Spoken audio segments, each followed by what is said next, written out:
In the development group, when we release a new version, we spend literally hours talking about what works and what doesn't work, and then we generally all agree that, yeah, it's pretty good. It's time to release, and we can't find any problems. And then we release it, and all hell breaks loose from all parts of the world that this doesn't work, and I can't set my router to .5, and my GSM router won't do this, and I only have one. Anyway, it's always amazing that every version we release, we struggle, with 2 or 3 revisions of it just to make sure everybody in the world can use it. But I think that's what makes AgOpenGPS kind of special, is that we have the ability to work together and make something that works for everyone. So with that in mind, the first attempt, we said .5, come hell or high water, and if that wasn't your subnet or your network address, then you were kind of hooped, especially if you couldn't set it away from 192.168.1, which is the network address. Then what do? It just wouldn't work. So the second step was to make it configurable so that you could send out an IP and change the modules. And that's okay. But what if one module set at 5 and one's at 1? And so the last day or so, we've been trying to refine exactly what we want to do and the easiest, most configurable way to do it. Now, that's a long ramble. Well, I have an IMU module and a relay module talking on a network, and it's on a .1 network. That's all there is. And a big sigh of relief, I'm sure, for people to see that the default is .1. But one of the things to be able to do is to be able to change the subnet mask so that you can have 192.168.1 or 192.137.17 or whatever you want. I mean, you can't plan ahead. So this is our current network address. Remember, there's a network address, and then there's the host. You can have 253 different hosts on this particular network address.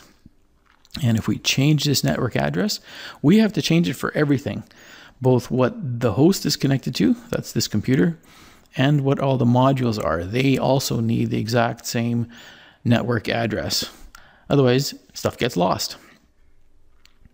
So, I mean, we can send and say change modules in AgIO subnet to this, because remember, the computer also, or the AgOpenGPS, needs to know what network address the modules are so that it can send and receive on the correct network address. So, yes, but it's already at 1. It's no big deal. Everything still works. Everything, all the lights are green. But now if we go, let's change that to a 3 and send that. Are you sure? Be very, very sure. Yes. Now when we go back, nothing's working.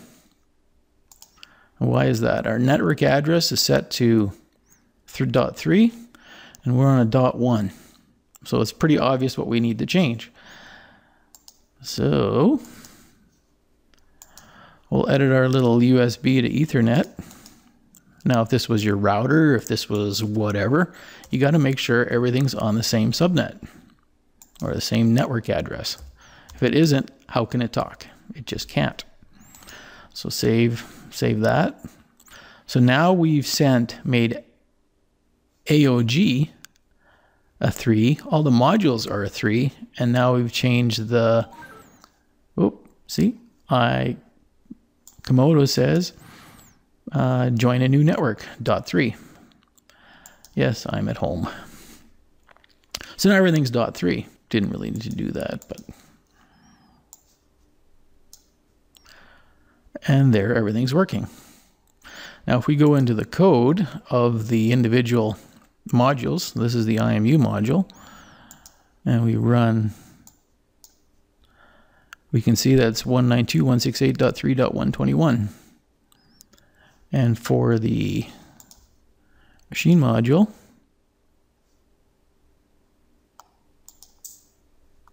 Click. .3, 123. So this is our network address here, and it's set in the modules now. So now you can set it to anything you want. Now suppose one of these modules was a .6 and one was a .3 and one was a .2. I will set up the modules so that they're different, so they all are on everything. All three are on different subnets. Okay, so I made a real mess of things. Our current network address is .4. Our Ethernet card is on the host is set to .3. On the IMU, it's .7. And the machine module, I think it's .5. It is .5. So we got some subnets for everywhere. And they're all different. Get rid of this.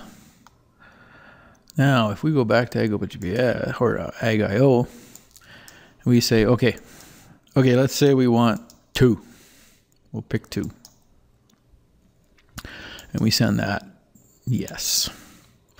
So now our current address is 192.168.2. And we'll save that.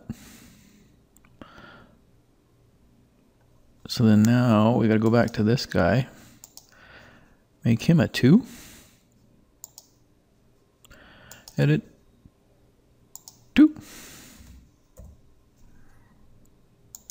So we wanted 2, so now set everything to 2.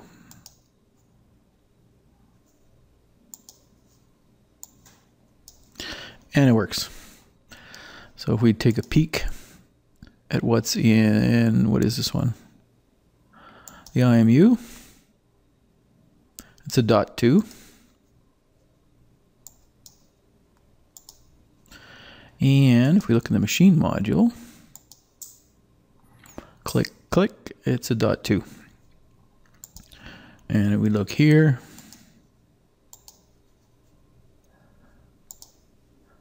it's a .2. So everything's .2. And of course, it works. So that's pretty good. I think you can pretty much do anything you want. The only thing that might not work is if you're, say, a 172.16 and you're going through a router. I mean, routers don't let, every address through. They only let subnets of like 24 bits through. But, I mean, you can still manually change them, connect a USB to Ethernet, and just change the modules individually to whatever you want. And then hook them up and have your router set to the right, network address. And once these guys are set, and once, AgIO is set, to .2, and your network is .2, and your modules are .2, it has to work. So that's pretty darn flexible. Okay, so how does this work? First, we'll talk about the EEPROM. EEPROM is a chunk of memory.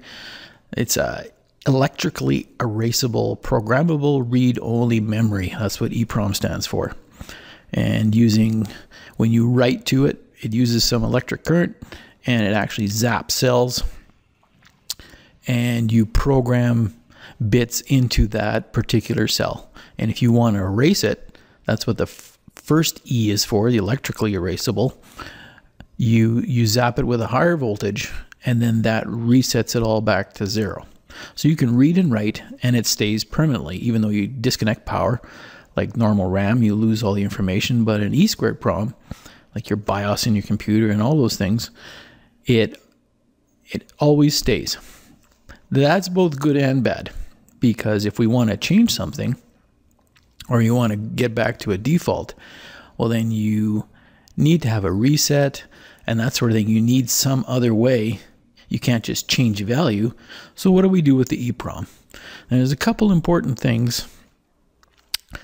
This EEP ident is an identifier, and this is just a 2-byte value that is just some random number. It doesn't really mean anything. We used to call it a version, but that doesn't work very well.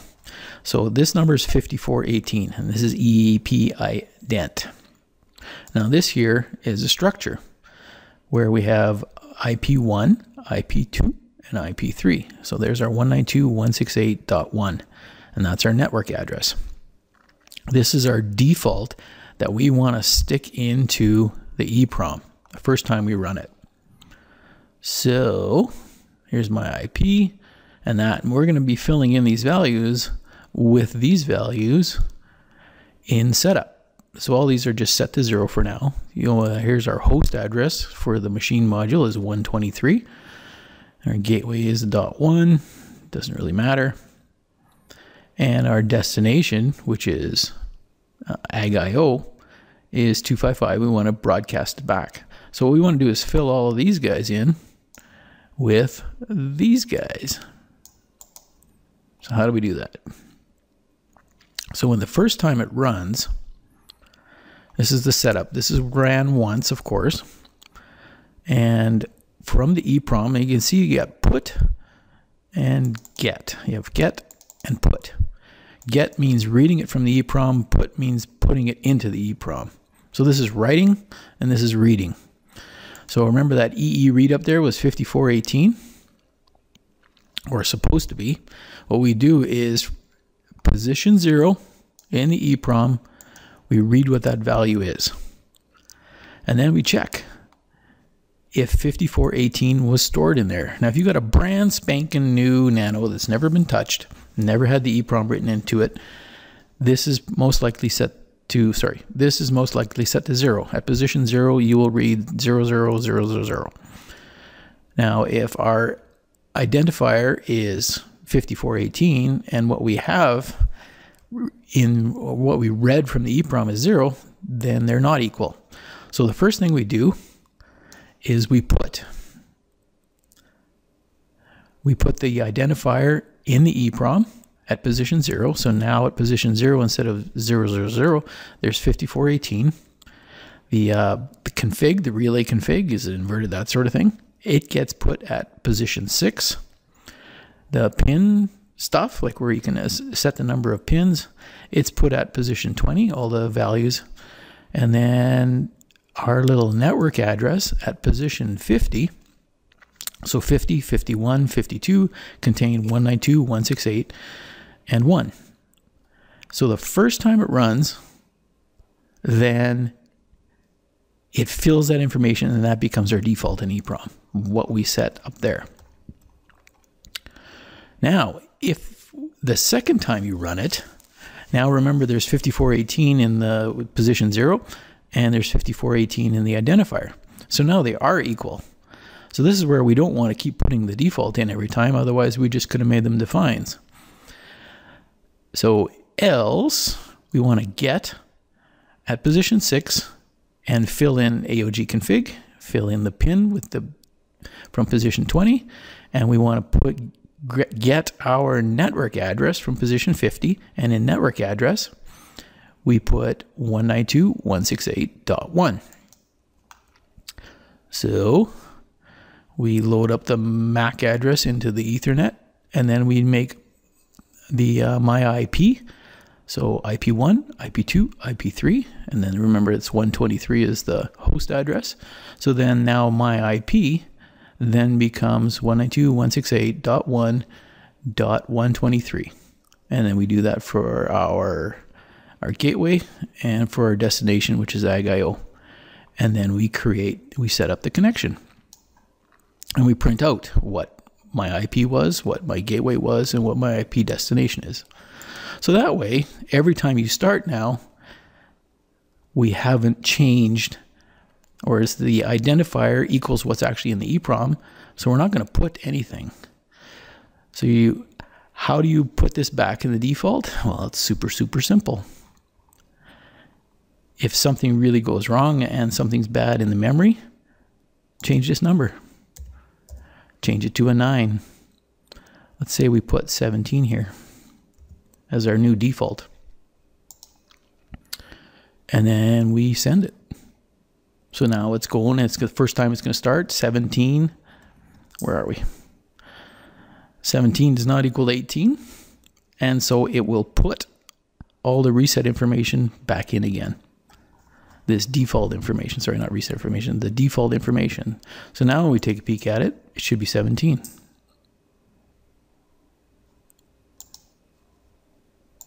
if we change this to 18, load it up. Remember, we're not changing the identifier. So the identifier says EEPROM's good. Everything in there is fine. That's finished. Hit the wrong button. Open, close. It's still 17, even though we set it to 18, the default. Because remember, this is what's in the EEPROM. So pretty slick. I'll change that back to 1. Change this back to any old number we want, 22. And then hit start. Now, since the identifier isn't the same as what's actually in the EEPROM, our IP shall be 1. So I hope that makes sense on how that works. Now, how do we get from AgIO that number? We go way to the bottom here. And this routine is a callback. This is called when we receive packets. And remember 80, 81, and 7F and all this stuff is the header for a basic PGN.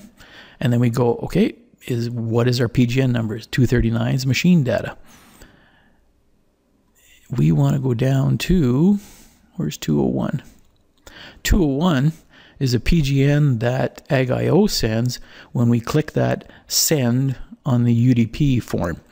And we want to send new information to set the IP of a particular module. So UDP position, or byte 7, byte 8, and byte 9 contain the 3 values for the network address. So then we fill the values of the network address variable and we put them in EEPROM.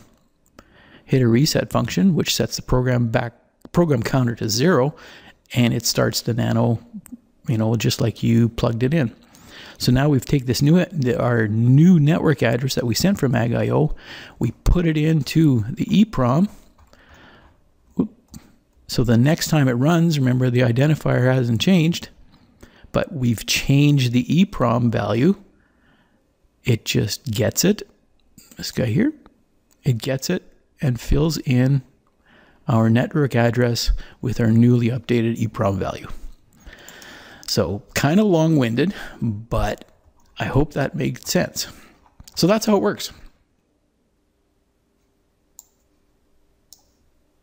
So now we run AgIO. Remember, we changed it to 1, so it won't work.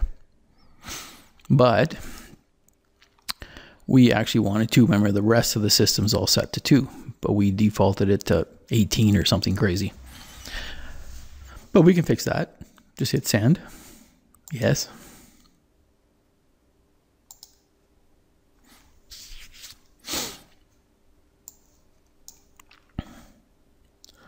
And it all works. Because remember, back in machine code, down at the bottom here, that's exactly what we did. When we click send, we sent the new network address, put it in EEPROM, the thing reset, runs again, grabs that new information as the new IP, and everybody's happy. So more than just a video how to use it, but how it actually works and how IP addresses can be set in the modules and how you can reset the EEPROM if you have to. That's an important piece of information. Like if your steer values are all messed up and something's just not right, then yeah, just change this guy, reload the, reload the firmware back to the nano, and it'll reset the EEPROM back to your default values, and you're good to go. Okay, this video is long enough. Thanks.